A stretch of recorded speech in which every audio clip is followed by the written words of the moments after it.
अस्सलामुअलैकुम। Horror stories के एक न्यू एपिसोड के साथ मैं हूं Mazhar Malik. Thank you so much and love you so much आप सबके प्यार भरे फीडबैक का। पहली कहानी जो मुझे भेजी है उनका नाम है आमिर अब्बासी, तहसील मरी, ज़िला रावलपिंडी से। आज की कहानी है उनके वालिद साहब की, जिनका नाम था गुलजार। वो कहते हैं कि हमारे वालिद साहब, अल्लाह ताला ने जहाँ पे उनको शक्ल सूरत दी थी, कद काट दिया था, वहीं पे हुस्न इखलाक भी था। लोगों से मिलने मिलाने में, लोगों की मदद करने में हमेशा आगे आगे रहते थे, क्योंकि एक पहाड़ी इलाकों से इनका ताल्लुक़ है। और मरी वाली साइड पे, मरी तो एक बहुत बड़ी कैसी रशी प्लेस है जहाँ पे बहुत ज़्यादा रश होता है, लोगों का आना जाना। उससे आगे छोटे छोटे बहुत से गांव हैं। तो वहीं के एक गांव की ये रियल स्टोरी है। इरफान साहब जो थे, इनके वाले साहब गुलजार साहब को मामू कहते थे। रिश्ते में भी ये उनके मामू लगते थे। तो अक्सर जब भी कभी फैसला करना होता, वो इनको अपने पास इरफान साहब बुला लेते। सियासी बंदे थे, सियासत से ताल्लुक़ था, इलेक्शन वगैरह में हिस्सा लेते थे। उस वक्त भी तो इलेक्शन तो यकीनन थे। तो जब भी कोई उनके दरवाजे को खटखटाता तो हमेशा उनको एक सियासतदान होने के नाते भरपूर ताउन करते और मदद करते, अपने असर व रसूख का इस्तेमाल करके उसकी हेल्प करते। ऐसी ही एक दफ़ा इरफान साहब को एक फ़ैसले में मदद दरकार थी और उन्होंने गुलजार साहब को कहा कि मेरे घर तशरीफ़ लाइएगा, आपकी रहनुमाई चाहिए। उन्होंने कहा ठीक है, मैं आ जाऊंगा। गुलजार साहब भी एक लंबा फासला तय करके इरफान साहब के घर पहुंचे और वहीं पे एक जो मुशावरत होनी थी, जिस मामले के लिए उनको बुलाया गया था, वहीं पे बैठ के वो आपस में बातचीत करते रहे। खाना भी वहीं पे खाया और इतनी रात हो गई कि अंदाज़ा ही नहीं था। ये वो दौर था कि जब आप घर वालों को कह के जाते थे कि मैं फ़लाँ जगह पे जा रहा हूँ, रात को वापस आ जाऊँगा, तो कुछ भी हो जाए आपको रात को वापस आना होता था। मोबाइल, टेलीफोन, ये मामला तो थे नहीं कि वरना इंसान फ़ोन करके बता देता कि जी मैं आज नहीं आ सकूँगा या ये मजबूरी है। लेकिन जब आप कह के जाते थे तो आपको पहुँचना इसलिए ज़रूरी होता था कि अगर आप ना पहुँचे तो वो इंतज़ार करते रहेंगे, सो नहीं सकेंगे, परेशान हो जाएंगे कि वो कह के गए और आए क्यों नहीं, खुदा खैर करे। बातें करते करते रात के 12 सवा 12 बज गए। तो उन्होंने कहा ओहो, रात तो बहुत ज़्यादा हो गई है। मामलात में वो इस तरह उलझे हुए थे इरफान साहब और गुलजार साहब के, उनको सुलझाते वो डिस्कस करते करते इतना टाइम हो गया। तो वहीं पे बहन का ही घर था। उन्होंने कहा भाई आप ना जाएं, रुक जाएं, सुबह आप चले जाइएगा। गुलजार साहब ने कहा नहीं, मुझे घर जाना है, क्योंकि मैं कह के आया हूँ मेरी बेटियाँ मेरा इंतज़ार कर रही होंगी। जब मैं घर ना पहुंचा तो वो परेशान हो जाएंगे, मुझे हर सूरत में घर जाना होगा। काफ़ी रोकने के बावजूद भी जब वो तैयार हो गए कि ठीक है मैं चलता हूं, तो उस दौर के अंदर जो लालटेन और दिए इस्तेमाल होते थे, वहीं पे जंगल और वीराने से गुजरने के लिए एक ऐसी लकड़ी का इस्तेमाल किया जाता था जिसके एक सिरे पे कपड़ा लपेट दिया जाता था और उस तरह उसके अंदर आग लगाई जाती थी कि वो एक मशल सी बन जाती थी। और उस मशल को हाथ में पकड़े इंसान रास्ता देखते ना सिर्फ अपने घर की तरफ रवाना होता, बल्कि वो जो मशल होती थी वो इसलिए भी हाथ में पकड़ी जाती थी कि जानवर आग से बहुत डरते हैं। और ना सिर्फ जानवर बल्कि वो मखलूक भी जिनको हम जिन्नात कहते हैं, वो भी आग से दूर रहते हैं। तो इसलिए लोग उस, जिसको उन्होंने लिखा कि हमारी ज़बान में उसको मिठा या मट्ठा कहते हैं, मट्ठा या मिठा लफ्ज़ जो भी है, उनकी वहाँ की कबायली ज़बान में इसको मिठा या मट्ठा कहते हैं। तो उन्होंने भी उनको जाने के लिए, उन्होंने घर जाना था, एक बड़ी सी लकड़ी लेके उसके ऊपर कपड़ा लपेट के उसके ऊपर जो भी डालते थे, मट्टी का तेल या जो कुछ भी उसके ऊपर उस दौर का डालते थे, उन्होंने उसको डाल के दिया और उसके ऊपर आग लगा दी। अब वो एक शमा जल चुकी थी और ये शमा इतनी हद तक जलनी थी कि जब तक वो अपने घर पहुंचते तब तक ये जमा जलती रहती थी। पुरानी मूवीज़ में भी आप, इंग्लिश मूवीज़ में भी आप देखते होंगे, इंडियन मूवीज़ में भी आप ये नज़र आता है कि वो इसी तरह शमें जला के रातों को जा रहे होते थे। गुलजार साहब ने हाथ में वो शमा सी पकड़ी और जंगल से गुजरने के लिए तैयार हो गए और अब उनके कदम आहिस्ता आहिस्ता उस रास्ते की तरफ जा रहे थे जो एक ऐसा रास्ता था जहां पे पहाड़ के ऊपर भी चढ़ना पड़ता, फिर नीचे उतरना पड़ता। एक साइड पे खाई होती, एक साइड पे पहाड़ होता, बीच में एक कच्चा सा रास्ता होता और इस रास्ते को तय करते करते वो अपने घर को पहुंचते। अब रात के 12:30 पौने 1 बजे का टाइम हो चुका है।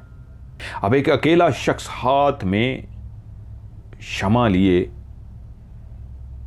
एहतियात के साथ चलता हुआ आगे बढ़ रहा था कि कहीं पे किसी जानवर के साथ आमना सामना ना हो जाए। वो एक इंतहाई बहादुर शख्स थे। जहां अल्लाह ताला ने उनको सेहत कद काट दिया था, वहीं पे दिली तौर पे भी बहुत बहादुर शख्स थे। नमाज पढ़ते थे और ना सिर्फ 5 वक्त की नमाज की बाकायदगी थी, बल्कि उन गरीबों की मदद करने की वजह से इंसान के अंदर एक खौफ ख़त्म हो जाता है। जब इंसान का मन सच्चा हो, वो लोगों की मदद करता हो, तो ऐसे लोग बुज़दिल नहीं, बहुत दिलेर होते हैं। तो गुलजार साहब भी एक दिलेर इंसान थे। शमा पकड़े, पत्थरों पे पाँव रखते तो हल्की सी पाँव की रखने की वजह से एक आवाज़ पैदा करते हुए वो आगे की तरफ बढ़ रहे थे। बढ़ते बढ़ते बढ़ते वो इतना सफ़र तय करते जा रहे थे कि मुझे घर भी पहुंचना है और इस शमा के बुझने से पहले पहले मैं पहुंच जाऊं। वो चलते चलते चलते एक ऐसी जगह पे पहुंच गए जिसका नाम उन्होंने लिखा। ये लोकेशन जितनी भी मैं आपको बता रहा हूं ये सारी रियल लोकेशन है। करोटा, आज वहाँ पे आबादी हो चुकी है। पहले वहाँ पे बहुत दूर दूर तक करोटा वाली जगह पे कोई भी इंसानी मकान या आबादी नहीं होती थी। अब बहुत इंसान हर जगह पे फैल चुके हैं, हर जगह पे रोशनी आ चुकी हैं। तो चलते चलते जब करोटा के मकाम पे पहुँचे तो एक करोटा ऐसी जगह है कि एक साइड पे रास्ता बना है और उसकी दूसरी साइड पे उसको बोलते हैं, उन्होंने कहा कस्सी या कस कहते हैं हम अपनी ज़बान में, या कस्सी बोलते हैं। एक छोटी सी नदी सी बहती होती है। जिस तरह पहाड़ों के बीच में पहाड़ों से ऊपर से पानी गिरता हुआ आता है तो मीठा पानी गिरते गिरते एक नदी की सी शक्ल कर लेता है, तो साथ साथ नदी गुजरती है। और उस मरोटा के मकान पे वो जैसे ही पहुंचे तो वहां पे अभी तक कोई भी ऐसा वाकया नहीं हुआ था कि वो परेशान होते, इसलिए वो बिल्कुल रिलैक्स से होके पहुंच चुके थे कि अब थोड़ा ही फासला रह गया है, मुझे घर पहुंचना है। कि वहीं पे जैसे ही वो मरोटा के मकाम पे पहुंचे तो एक तेज हवा का इस अंदाज का झोंका आया कि जैसे एक हिस्से के अंदर तेजी से हवा गुजरती है। आंधी आए, तूफान आए, हवा चलती है तो चारों तरफ महसूस होती है। लेकिन उस वक्त ऐसा लगा कि एक दरख्तों की खास कतार जो लाइन के अंदर बनी हुई थी, उन्हीं दरख्तों की कतार के ऊपर से एक तेज हवा आंधी की तरह आई और शां करके गुजरी। और जिस जगह से गुजरी उसी जगह पे ये भी चलते चलते गुजर रहे थे कि इनके हाथ में पकड़ी हुई वो शमा सी बुझ सी गई। ये चौंक के रुक गए। इस शमा बुझी है उस हवा से जिसका झोंका इन दरख्तों की जो मेरे आसपास लाइन बनाए मौजूद हैं, इनके सिर्फ ऊपर से हवा गुजरी है। हवा कहीं आगे या कहीं पीछे से नहीं गुजरी। अगर हवा चलती तो मैं देख लेता आगे भी दरख्त हिले हैं, पीछे भी हिले हैं, ये तो हवा सिर्फ यहां से गई है। ये क्या था? वो कहते हैं मैं खड़ा ऐसे परेशान सा हो गया, मैंने इर्द गिर्द देखा कि मामला नॉर्मल नहीं है, कुछ गड़बड़ ज़रूर है। एक तेज़ हवा, जैसे कोई चीज़ परिंदा या कोई चीज़ गुजरे तो उसके गुजरने से, जैसे जहाज़ गुजरता है, F-16 गुजरता है, या इस तरह के तेज़ करके शां उनकी तो आवाज़ होती है। लेकिन अगर कोई गुजरे आपके सर के ऊपर से, जितनी वो तेज़ हवा पैदा करेगा, ऐसी ही सिर्फ तेज़ हवा थी और उसकी एक आवाज़ ऐसे थी, शां। वो चौंके, वो परेशान होकर खड़े अभी इर्द गिर्द का नज़ारा ही ले रहे थे कि उनको महसूस हुआ उनके वो पाँव जो ज़मीन के ऊपर रखे हुए थे, अब वो आहिस्ता आहिस्ता ऊपर की तरफ उठना शुरू हो गए। अब उनके पाँव ऊपर की तरफ उठते जा रहे थे और जब तक उनको समझ आती उन्होंने देखा वो फ़ज़ा में उड़ चुके हैं।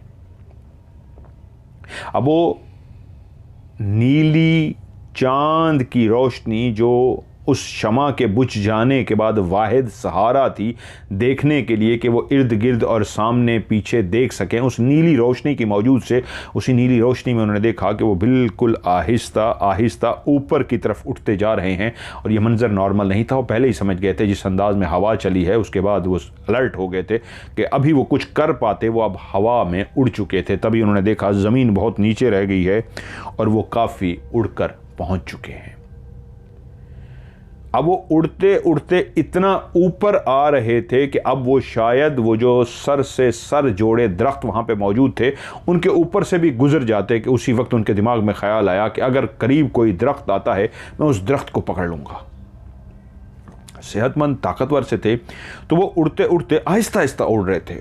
उड़ते उड़ते उड़ते उनको बिल्कुल एक अपने करीब एक दरख्त सा महसूस हुआ, उसकी टहनियाँ सी लगी, उन्होंने ज़ोर से उस दरख्त को पकड़ लिया। और जैसे ही उन्होंने उस दरख्त को पकड़ा, वो एक टाली का दरख्त था, वो कहते हैं वो दरख्त ज़मीन से ही उखड़ गया। ये ताकत उनकी ताकत नहीं थी, वो ताकत जो उनको ऊपर आसमान की तरफ उठा रही थी, ज़मीन से ऊपर लेके जा रही थी, शायद उसी की ताकत थी कि उन्होंने जब दरख्त को इस अंदाज में पकड़ा कि मैं मजबूती से इसको थाम लूँ, ऊपर ना जा सकूँ, उस मखलूक ने शायद दरख्त को ही नीचे से उखाड़ लिया कि तुम इसका सहारा लोगे। ये लो, दरख्त ही ज़मीन से उखड़ गया। जब उन्होंने देखा टाली का वो दरख्त नीचे ज़मीन से ही इतना भारी भरकम दरख्त ज़मीन से ही निकल गया है, जड़ों समेत बाहर निकल आया है, तो समझ गए कि मुझे छोड़ देना चाहिए। जो कुछ भी होने जा रहा है मुझे इसी पे ही रहना चाहिए। इस दरख्त के निकलने से अंदाज़ा हो गया है कोई बहुत ही खौफनाक ताकतवर चीज़ मेरे इर्द गिर्द मौजूद है। और वो कहते हैं मैंने देखा मेरा वजूद उड़ते उड़ते उड़ते दरख्तों से भी ऊपर आ गया और दरख्तों से काफ़ी ऊपर मेरा वजूद आ गया। तो एकदम से मुझे इतनी तेज़ी से उड़ाया गया कि अभी तक जो मैं आहिस्ता आहिस्ता उड़ रहा था, शां करके मैं ऐसे उड़ा हूँ जैसे वो हवा सी गुजर के गई थी, ऐसे ही शां करके मैं उड़ा हूँ। और एक दूसरी साइड पर मुझे उतार दिया गया है। जिस जगह पर मैं उतरा हूँ वहीं पर मेरे सामने कहका लगाती एक चुड़ैल खड़ी थी। हाँ, एक इंतहाई भयानक, एक इंतहाई खौफनाक कहके लगाती चुड़ैल खड़ी थी। मैं समझ गया उसके दांत जितने लंबे लंबे बाहर थे, जितने उसके नाखून बड़े बड़े थे, जिस तरह उसके उलझे हुए बाल थे, जिस तरह उसकी ये चिन की चूंच बनी हुई थी, जैसे उसका नाक था बड़ा सा। कहते मैं समझ गया ये इंसान नहीं, ये कोई चुड़ैल है। और वो कहके लगा रही थी। मुझे जैसे ही उसके सामने उतारा गया तो उसने अपने कहके बंद किया और कहती है, आ गए तुम, मुझे तुम्हारा ही इंतज़ार था। आज रात मैं तुम्हें खा जाऊंगी। मैं तुम्हें खाने के लिए ही यहीं तुम्हारा इंतज़ार कर रही थी। और कह के लगाने शुरू कर दिए। तो गुलजार कहते हैं वहीं सामने खड़े हुए मैंने एकदम गरजदार आवाज़ में कहा, हाँ मेरे अंदर घबराहट थी, मेरे अंदर खौफ था, मैं डरा हुआ था, लेकिन मैं फिर भी अपने आप को मजबूत किए हुए था। मैंने उस चुड़ैल की तरफ देखकर कहा, तू मेरा कुछ भी नहीं बिगाड़ सकती, तू कुछ भी करना चाहे मेरा कुछ भी नहीं कर सकती, तू जो भी करना चाहती है करके देख ले, क्योंकि मेरे पास खुदा का कलाम है। ये कहा और कहते हैं मैंने उसी वक्त ऊंची आवाज़ में अल्लाहु ला इलाहा इल्ला हुवल हय्युल क़य्यूम ला ताख़ुज़ुहु सिनतुन वला नूम लहू मा फिस समावाति व मा फिल अर्ज़, मैंने आयतुल कुर्सी का ऊंची ऊंची आवाज़ में विर्द करना शुरू कर दिया। वो जो चुड़ैल अभी तक कहके लगा रही थी, जैसे ही मेरे मुंह से आयतुल कुर्सी की लफ्ज़ निकले, एकदम से उसका चेहरा बिल्कुल ऐसे सीरियस हो गया जैसे उसकी कह के उसकी हंसी बंद हो गई और उसकी आंखों में एक अजीब सी वहशत सी आ गई, वो डर सी गई। और अभी जो हंस रही थी उसी लम्हे उसके मुंह से एक दर्दनाक चीख सी निकली और अपने हाथ इस अंदाज में चलाना शुरू हो गई जैसे कह रही है रोको। वो कह नहीं रही थी, लेकिन हाथ उसके इस तरह चल रहे थे जैसे रोको, मत पढ़ो, इसको मत पढ़ो, रोको। और कहते हैं मैं मुसलसल पढ़ता जा रहा था और वो इसी तरह हाथ चलाती अपने हाथ मुंह के ऊपर मार रही थी और मैंने उसकी चीखें सुनी। वो चीखें मारती जा रही थी, ऐसा लग रहा था जैसे उसके वजूद को आग सी लग गई हो। और इसी तरह चीखें मारते अपने मुंह के आगे ऐसे हाथ मारते मारते मेरी आंखों के सामने उसने छलांग मारी है और मेरी आंखों के सामने ऐसे ऊपर गई है कि मैंने देखा, फिर वो मुझे नजर नहीं आई कहाँ गई है।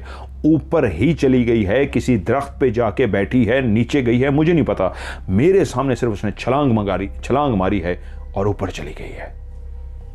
मैं फिर भी वहां खड़ा कुछ देर पढ़ता रहा। जब मुझे यकीन हो गया कि वो जा चुकी है, फिर मैं वहां से अब सिमत का अंदाजा लगा रहा था कि मुझे किस सिमत जाना है, क्योंकि जितनी तेजी से मुझे ऊपर उड़ा के एक साइड पे लाया गया था, तो मैंने खुदा का नाम लिया और एक सिमत में चलना शुरू कर दिया।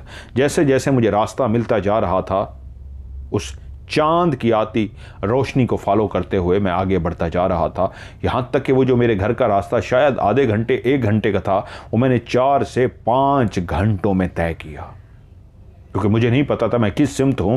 तो एक अंदाजे से सिमत का तयन करते हुए इधर उधर में घूमता रहा, यहां तक कि आखिर मुझे लगा अब मैं सही सिमत में आ गया हूं। तकरीबन मुझे 4 घंटे लग चुके थे, 4-5 घंटे, और फिर अब सूरज भी, सुबह की रोशनी भी होने जा रही थी, तो इसलिए शायद सही सिमत का अंदाज़ा मुझे हुआ और चलते चलते मैं अपने घर पहुंच गया। जब मैं घर गया तो मेरा वजूद कांप रहा था, मुझे ठंड सी लग रही थी। घर वाले परेशान थे, मेरा ही इंतज़ार कर रहे थे। मुझे देखा तो कहा, क्या हुआ, इतनी देर क्यों हो गई? मैंने कहा पहले कुछ मुझे गर्म दिया जाए, मुझे मेरे वजूद को ठंड लग रही है। मेरे वजूद को हाथ लगाया गया तो उनके वजूद तपा हुआ था, उनको बुखार हो चुका था।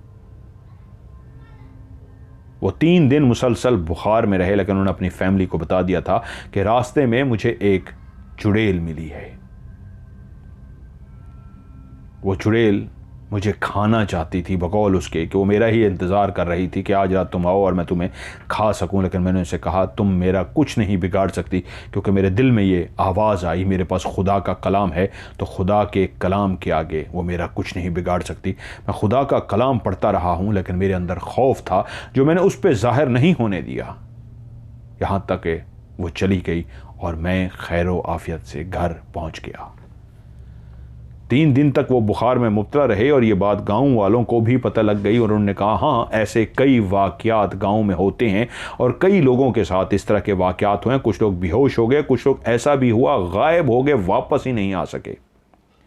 लेकिन आप एक दिलेर शख्स थे, इसलिए आपने उसके सामने बुज़दिली का मुज़ाहरा नहीं किया, खौफज़दा नहीं हुए और बहादुरी से वहाँ से वापस आ गए।